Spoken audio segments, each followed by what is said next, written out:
Dunya is a lie. Dunya is an illusion. Dunya is a deception. Dunya is temporary. A short stopover to our final destination. Dunya is a mirage. We think it's real, but when we get closer, reality strikes.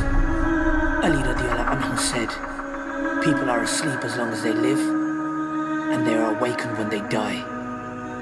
This life is a big test, and this world is our examination room. Chasing dunya is like chasing your shadow. Let's instead run away from this dunya, and then watch this dunya will run after us. Dunya's deception is clear to see. If it's wealth, status, race, or nationalism.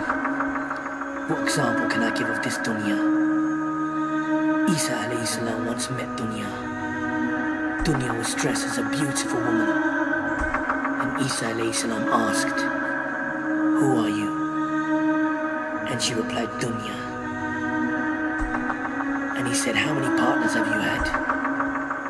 She said, "Billions and billions, all of the creation of Allah subhanahu wa ta'ala."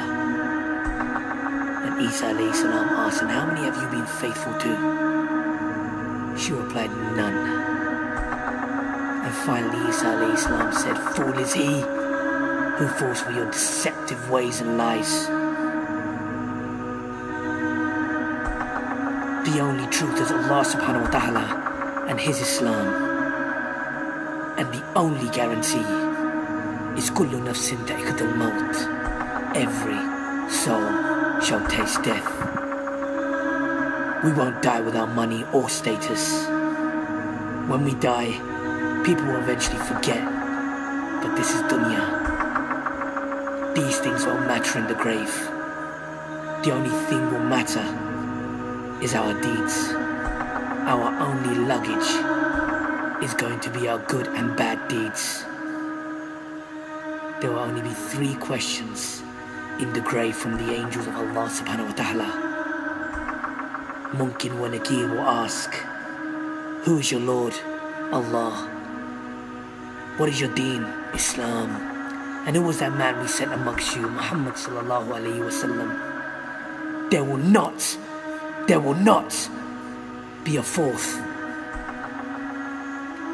How much money did you make? What was your origin? This dunya is striving and sacrificing for the sake of Allah subhanahu wa ta'ala, staying firm on our deen and not hurting, betraying, deceiving ourselves and especially not others. I pray to Allah subhanahu wa ta'ala to give me a good heart, because with salah, zakah, fasting, we should all respect and love one another. All our prophets, may peace be upon all of them, had great characters. I give this advice to myself first, Umar. Love all your brothers and sisters for the sake of Allah subhanahu wa ta'ala. Because we are all the creation of Allah subhanahu wa ta'ala. Dunya is temporary. And the only truth is Allah and His Islam.